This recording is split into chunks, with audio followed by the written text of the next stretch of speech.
For almost 100 years, Nintendo had nothing to do with gaming. Its president didn't even play video games, calling it a pointless distraction. Instead, Nintendo was involved in illegal gambling, where their biggest customer was the Japanese mafia. Nintendo also ran seedy love hotels where you pay by the hour, and they even had their own brand of instant rice. So how did a small family-run business turn into one of the best-selling gaming companies of all time, responsible for some of the most iconic characters ever created? This is the insane story of Nintendo, from Mafia to Mario, from gambling to Game Boy, and from bankruptcy to billions. To tell the story of the video game giant we know today, we first have to go back to a very different time. Back when Japan was still ruled by an emperor, before electricity was common, and before flight itself was invented. It all begins with Nintendo's original founder, Fusajiro Yamauchi. Fusajiro grew up interested in art and design, but his duties as the eldest son required him to go to work to help support his family, and so from the age of 13 he worked tirelessly for a cement company. However, by 29 years old, Fusajiro had saved up enough that he wanted to start his own business where he could finally work on his art. And thus in 1889, he opened a small shop in the ancient Japanese city of Kyoto, where he produced and sold hand-painted playing cards. He called his new business Nintendo Koppai. But this was actually a little more controversial than it sounds. For centuries, playing cards had been banned in Japan. This was partially because Japan had been in a period of isolation from the rest of the world, and so all foreign influences had been cut off. But it was also because playing cards were used for gambling, which was strictly illegal in Japan. Thus, playing cards had become mostly used in underground casinos run by criminal gangs known as the Yakuza, essentially Japanese gangsters. As a result, the playing card industry in Japan had all but died out, with most companies not wanting to get involved given the risk of being shut down or associated with murderous criminals. However, Fusajiro saw this as an opportunity. There was one type of playing card that the Japanese government hadn't outright banned. It was called Hanafuda, which translates to flower cards. These cards had artistic traditional designs on them instead of numbers, and thus they were more so considered art, rather than something that would be used for illegal gambling. Fusajiro felt this was a gap in the market and a chance to utilize his artistic skills. Thus, he began working in his home studio, making these cards by hand. He would grind the bark of mulberry trees into paste and mix it with clay. He then pressed the paper into molds and used natural ink from flower petals and berries to stencil beautiful designs onto the paper. On the cards, he painted intricate symbols of flowers, moons, swords, mountains, and animals. However, because the cards were split into 12 suits, each containing 4 cards, these cards could easily be used for many different card games, including for illegal gambling. And sure enough, the Yakuza soon started using Fusajiro's cards in their underground casinos. They loved Nintendo's craftsmanship and quality, which was far superior to alternatives. And better yet, in order to prevent anyone from cheating, the Yakuza used a new deck of cards for every single game. This meant a lot of repeat business for Nintendo, and the Yakuza quickly became Nintendo's biggest customer. Now, some people may say that Fusajiro had just intended to create artistic designs, never expecting they would be used like this. But others would argue this was his plan all along. Many people interpret the word Nintendo to mean leave luck to heaven, and so the company's name may have been a subtle wink to those looking for a gambling fix. Either way, he'd spotted an opportunity, and business was now booming. Fusajiro could barely keep up with the demand, and so in order to maximize production, he hired a small team of workers to make the cards under his close supervision. Once he'd perfected this process, Fusajiro wanted to expand across the whole of Japan, and so he struck up a surprising partnership with the Japan Tobacco and Salt Company, where they would stock Nintendo's cards in all their stores across the country. This deal worked brilliantly, as it gave Nintendo national distribution for their cards. Not just that, but in 1907, Japan's ban on playing cards loosened, and so Nintendo was perfectly positioned to become the first Japanese company to produce Western-style playing cards as well. As a result of all this, Nintendo soon became the most successful playing card company in all of Japan. But at the age of 69, after 40 years of hard work, Fusajiro had achieved everything he had set out to do and was finally ready to retire. There was just one problem: who was going to take over his company? Fusajiro desperately wanted to keep his company in the family, but it was Japanese custom to pass the business on to your son, and Fusajiro had no son. And so, Fusajiro arranged for his daughter to marry a well-respected businessman from a good family. His name was Sekirio, and once he became Fusajiro's son-in-law and officially became part of the Yamauchi family, he was able to become the new president of Nintendo once Fusajiro retired in 1929. During his 20-year term, Sekirio was a good president, applying his savvy business skills to expand the company even more. He built bigger and better systems, created more partnerships, hired sales staff, and moved into bigger headquarters for Nintendo to mass-produce their cards. But tragically, Sekirio also had no sons to whom he could pass on the family business. Just like the generation before, the Yamauchi name risked being forgotten. So, history basically repeated itself. One of his sons-in-law took the Yamauchi name after marriage, and thus everyone assumed Sekirio's son-in-law would be next in line to take over the Nintendo business. That was until 1932, when Sekirio's son-in-law suddenly abandoned his young family and ran away, leaving his wife and their 5-year-old son all alone. That boy's name was Hiroshi Yamauchi, and with his father now gone, Hiroshi was technically Sekirio's only male heir, and thus next in line to become Nintendo's president. However, by the time Hiroshi was old enough to go to university, he decided to study law, and so it was unclear exactly what the future would hold for him. But then in 1949, 21-year-old Hiroshi suddenly got a call that would change his life forever. Hiroshi's grandfather, Sekirio, had suffered a debilitating stroke and was about to die. Hiroshi was asked to drop out of university in the middle of his degree and take over the family business. Now remember, Nintendo was Japan's largest playing card company, so this was undoubtedly a huge amount of pressure and responsibility for the 21-year-old with no real business experience. But without any emotion to the devastating news, Hiroshi immediately accepted the position with one startling request. Hiroshi said all of his family members who worked for Nintendo would have to be fired, so everyone would know he was in charge, and nobody would question his leadership. It was a bold demand, but Sekirio had no real choice. He fired anyone related to him, and Hiroshi Yamauchi took control of the company his family had started 60 years earlier. Sekirio died shortly after, and Nintendo's long period of stability was now over.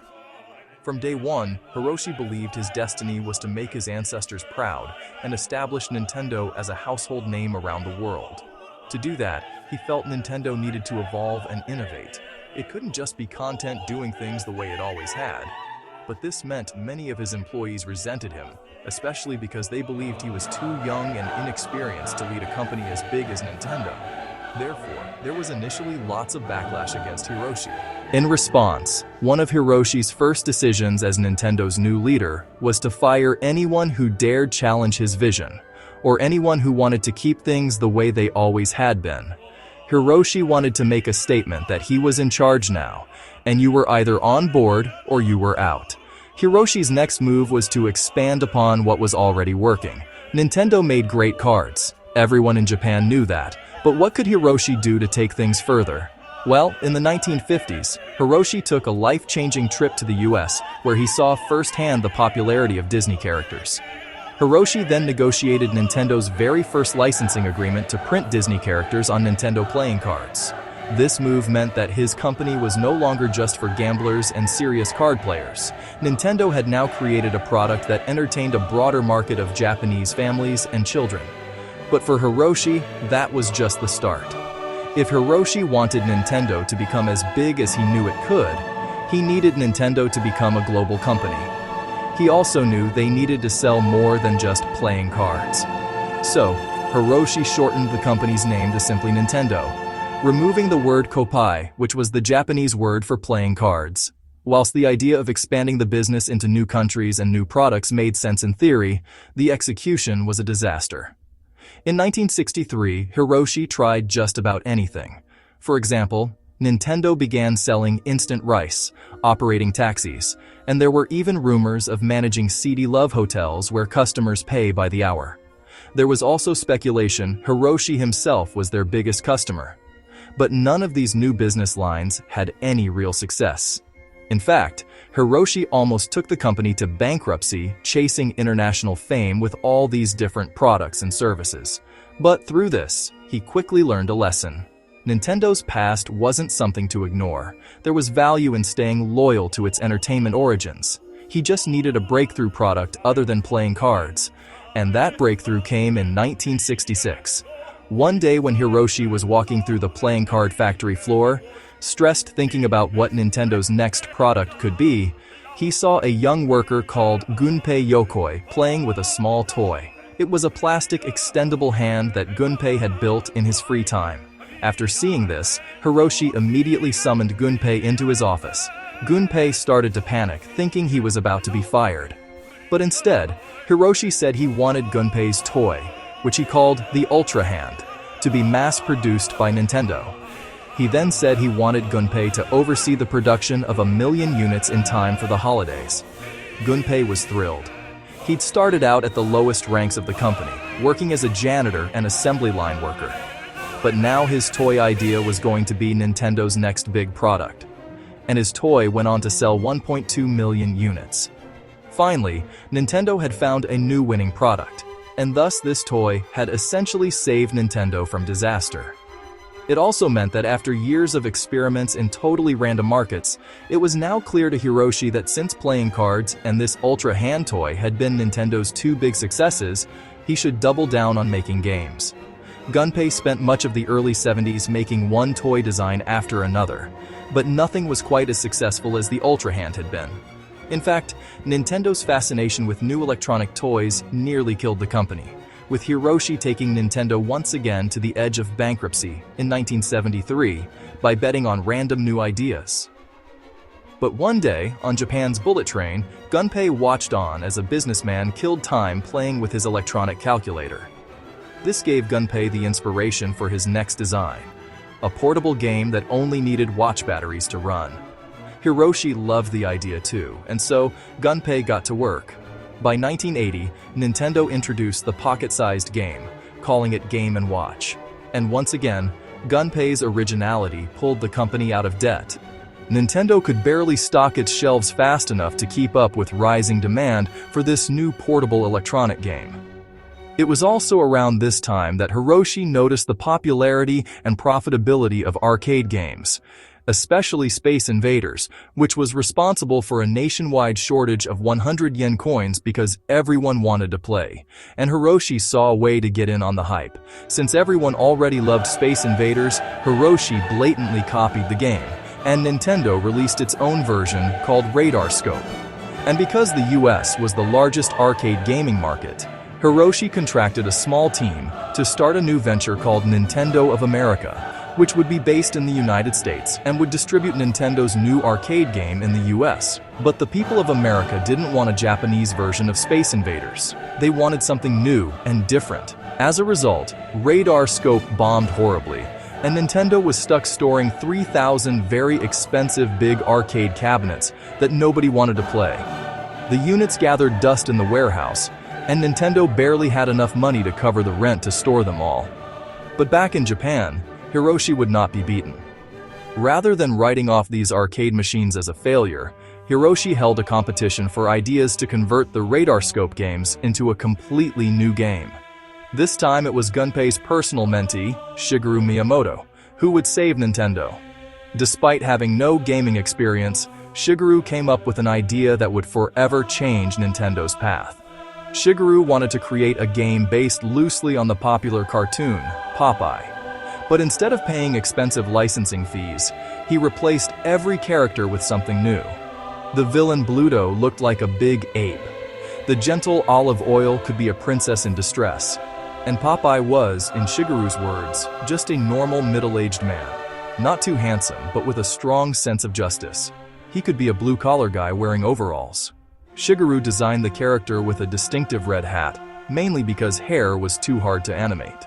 The main character had to jump over barrels, climb to the top of the platforms, and rescue the princess who was held hostage by the oversized ape, which they named Donkey Kong. When Shigeru showed his new game concept to Hiroshi, he loved it.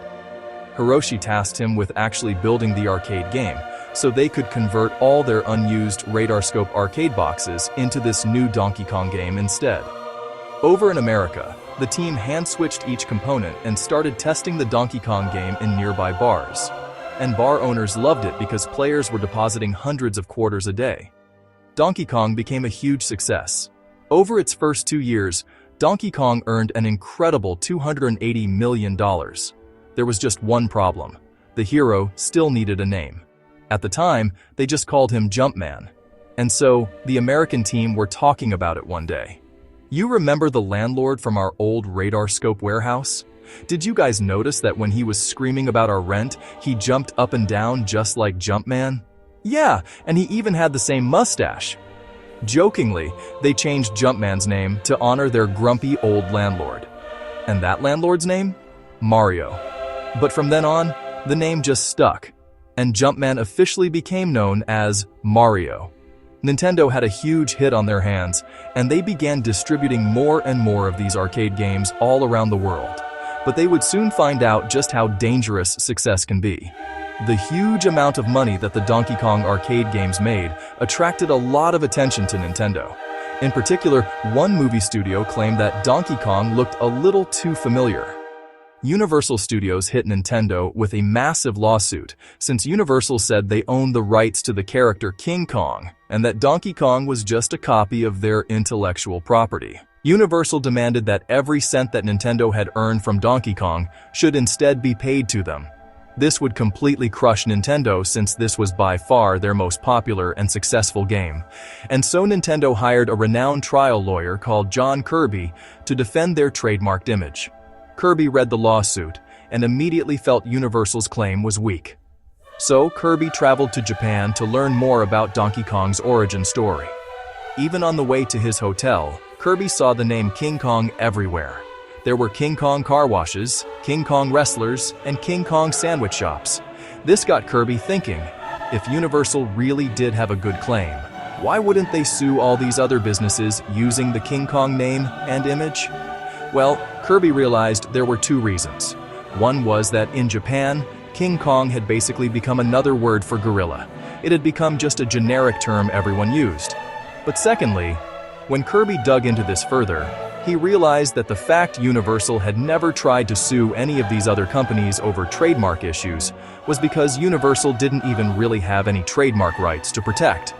Years earlier, in a separate lawsuit, it had been declared that the character of King Kong was in fact public domain for anyone to use. At the trial, Kirby presented his case. He even brought in an arcade cabinet to let the judge play Donkey Kong for himself. After hearing the arguments, the judge overwhelmingly agreed with the tiny Nintendo team and threw out the lawsuit. It went down as a case of a giant corporation essentially trying to overpower a much smaller business with legal threats, when in reality, it had no legal basis to do so. As a thank you to the lawyer John Kirby, who had helped save their company, Nintendo decided to name one of their heroes after him. Hence, the much-beloved pink fluffball became known as Kirby, who also never backed down from a fight. With everything now resolved, it looked like Nintendo was set to become a massive player in the video game world. But who could have possibly predicted that the entire video game industry was about to collapse? In 1982, the video game industry was enormous as technology was rapidly getting cheaper and more powerful. Instead of just playing video games in arcades, consoles were created so people could play at home. Thus, console companies like Atari began to thrive. However, this success resulted in loads of different companies entering the market. Even stores like Radio Shack and Sears were trying to sell their self-branded consoles to get in on the hype. But this meant by 1983, gamers had countless console options, but most of them had been very quickly and poorly made. And with each console, the companies released their own games, but software limits meant the games were too similar. too small, or too easy. People quickly began to grow frustrated, as there were too many options for consoles and too few options for good games. The market was oversaturated, and there was a major lack of quality all round. One by one, all of these companies went bankrupt. Games started selling for $5 just to get them out of the store. Even the industry leader Atari was in big trouble. They'd massively overestimated how many people would want to play its new E.T. game based on the blockbuster movie, as they produced 4 million copies of the game but only managed to sell 1.5 million. As the video market began to collapse, Atari burned and buried their unsold games and consoles in a New Mexico landfill site. Meanwhile, retailers refused to stock any new consoles, and the entire gaming industry lost 97% of its value between 1983 and 1985. But back in Japan, Nintendo president Hiroshi saw the American crash as an opportunity. At this point, Nintendo was only known in America for its arcade games. But Hiroshi felt this was the perfect point to test a new home console he'd been working on, the family computer, known as the Famicom. Hiroshi had always had a reputation as a prolific gambler, both in his personal life and in business, and once again he decided to bet big by closing down the whole of Nintendo's arcade division, which was raking in millions of dollars each year, just so he could go all in on pushing his new console idea. The same year that America's gaming industry was crumbling, he launched the Famicom in Japan, his personal test market. It was cheaper than a traditional console and came with new games in entirely new scrolling styles that felt fresh and different. As a result, the Famicom became Japan's most popular console. Over the next few years, 1 in 6 people in the country owned a Famicom. But Hiroshi was barely paying attention to the enormous success of his console in Japan. Like always, Hiroshi wanted to go global, and the launch of the Famicom in Japan was really just a test run. He was already laying his plans to become the leading console maker overseas, especially in the US. Now, most people thought this was a terrible time for Nintendo to be thinking about entering the American console market. The video game industry had essentially just collapsed, and even the industry leader Atari had lost over $600 million the previous year and was near bankruptcy. But to Hiroshi, that just meant there was a golden opportunity. Hiroshi stubbornly refused to play on his own console, and yet somehow he understood gamers. And thus, whilst Japan loved the Nintendo Famicom, Hiroshi felt they needed to rebrand it and make a few changes before launching it abroad. Most notably, they changed the name to the Nintendo Entertainment System, or the NES as it became known. And before the big US launch of their new home video game console, Hiroshi knew they needed a great new game to launch alongside it, as a lack of great games had been a huge reason so many other consoles had failed. And so, Hiroshi reunited his dream team. Firstly, Shigeru was tasked with developing the game. Shigeru decided to bring back the Mario character that was so popular from their Donkey Kong arcade game, and so this new game would be called Super Mario. But since their new NES console allowed for more expansive gameplay than their old arcade machines, it meant Shigeru came up with much more innovative gameplay. Whereas Donkey Kong had just 4 basic levels, Super Mario had 32. The gameplay took hours, and Shigeru filled the levels with invisible boxes, hidden ways to get extra lives, and secret areas to skip ahead in the game. Secondly, Hiroshi needed good design, as most other consoles used bulky joysticks on controllers that looked ugly and broke quickly. And so, Hiroshi put Gunpei on the case, who developed a cross-shaped directional pad which he called the D-pad. He also helped to redesign the NES console with a sleek, silver look that felt more premium. And thirdly, Hiroshi demanded excellent audio. If gamers were going to play his game for hours, they needed music that was catchy and sounds that wouldn't get annoying. So Hiroshi paired up his game designer, Shigeru, with a talented electronic music creator who would create completely different songs for each level, along with iconic bleeps and effects that would fit perfectly with Shigeru's game.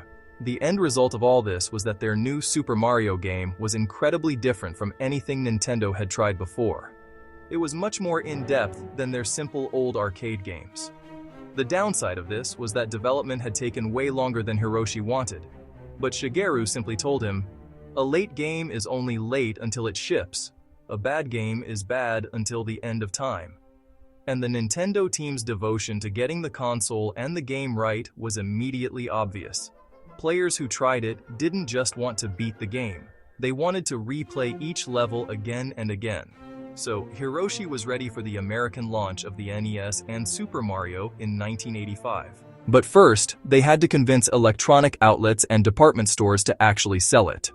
Remember, Nintendo was only known in America for its arcade games, and given the retailers' bad experience with other consoles during the video game market crash, many were reluctant to stock this new console. Nintendo salesmen literally went door to door trying to convince retailers that the NES wasn't like anything they'd seen before. To sweeten the deal, Nintendo even offered to buy back any unsold consoles. Once retailers finally agreed to sell it, Hiroshi made the surprising decision to keep the price low. You see, Hiroshi admired the razor and blade business strategy used by Gillette. Sell your main product cheaply to get people into your ecosystem, and then make your profit selling the complementary products people will need afterwards. And so the actual NES console would sell for just over $100. But the plan was to release new games every few months to keep people playing and make the majority of profit from the games themselves. Once again, Nintendo was betting everything on this. If people didn't like it and come back to buy more games, Nintendo would be heading for financial ruin. However, once the NES launched, it was clear Nintendo had succeeded. In the first year, the console sold 3 million units. The next year, it was 6 million. Eventually, Nintendo's breakout console would be in 1 out of every 6 homes throughout the US, selling over 60 million units. The NES completely rejuvenated the American video game market, with many hailing Nintendo as the savior of video games. But Shigeru wasn't the kind of game designer to rest on his success. He already had a new hero he wanted to introduce. As he biked to work one day, Shigeru thought about the kind of game he wanted to play as a kid. Instead of a side-scrolling game, he imagined a digital version of a tabletop game, a tiled overview where the main character could explore the world and meet new characters. Shigeru's new game would be called The Legend of Zelda, and it would go on to sell almost 7 million copies. This spawned Nintendo's second iconic series, the Link and Zelda games, which have sold over 150 million copies to date. But as well as creating great games, Nintendo worked hard to build a sense of community. In the late 80s, Nintendo launched its own magazine to hype new releases, provide game maps, and give hints to especially tricky levels. Nintendo also advertised a helpline for gamers that wanted to call in and speak to someone about a boss they couldn't beat or a power-up they couldn't find. Nintendo even sponsored a countrywide televised competition to find the best gamers. As a result of all this, Nintendo's popularity continued to grow. Other companies might have rested there, basking in the glow of such enormous success, but not Nintendo. Once again, Gunpei had been busy in his workshop and had designed a new handheld console that you could take with you wherever you want. They called it the Game Boy. Because you could easily insert different game cartridges, it meant you could have loads of different games in your pocket. And just like NES players were hooked on the Super Mario game, Nintendo's Game Boy came with an iconic game of its own, Tetris. The game was so powerfully addictive that some players started reporting that after playing the game, they would literally dream about falling blocks, which became known as the Tetris effect. The Game Boy sold out across the US. President Bush was photographed using one, and a Russian astronaut even took one to space. In fact, the Game Boy sold twice as well as the NES, far exceeding what Hiroshi thought was possible. By the late 80s, the NES and the Game Boy were both household names.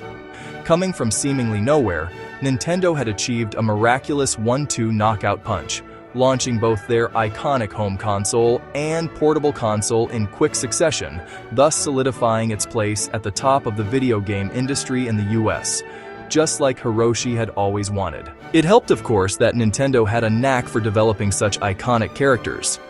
For example, 7 years after the launch of the Game Boy, the Pokémon Company was founded as a joint venture between Nintendo and 2 other companies, and this went on to become a worldwide sensation in its own right.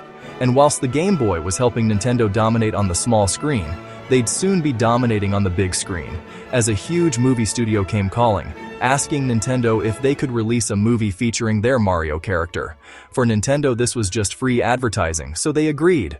The movie was called The Wizard, and went on to be a cult classic and make millions in profit. The irony of all of this, though, was that the movie studio who produced the movie was Universal, the very same studio that tried to sue Nintendo out of existence a few years earlier. Nintendo now owned almost 90% of the video game market. But by the late 80s, a serious competitor started to emerge: Sega. And thus began what many referred to as the console wars. Sega's new console, the Genesis, or the Mega Drive as it was known outside the US, was one of the first consoles on the market to be 16-bit instead of 8-bit. It had improved hardware and more power, thus meaning it was capable of better graphics and sound compared to the NES. And to make matters worse for Nintendo, Sega decided to directly attack Nintendo in its advertising. Sega realized that Nintendo's family-oriented marketing meant it wasn't really reaching an older demographic. So Sega jumped on this opportunity and marketed their Genesis console as not only superior to Nintendo's console, but also more mature. Sega's marketing campaign painted Nintendo as a toy for children and Genesis as a much cooler console that wasn't just for kids. Sega also had more games that would appeal to adults, like Super Monaco GP, Golden Axe, and Joe Montana Football. They also had games with more violence, as opposed to Nintendo's squeaky clean family image. Sega leaned into this, with their ads claiming, "Genesis does what Nintendo don't." As Sega continued to promote themselves as the console for the rebellious generation. However, while people were starting to notice Sega for its rebellious and brash attitude in marketing, Sega were initially missing something that Nintendo had: a mascot. Nintendo had the iconic Mario. So whilst Sega may have had better graphics and more action-packed games, they didn't have a face of their brand.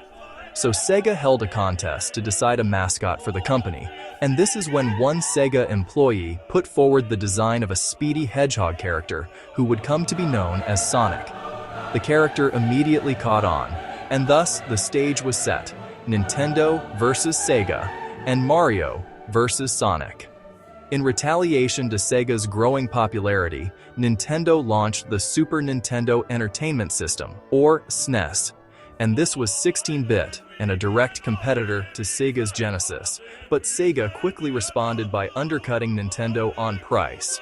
They decided the Genesis console would not only include their new Sonic game bundled in, but that the console price would be dropped from $199 to $149, therefore becoming $50 cheaper than Nintendo's console with similar specs.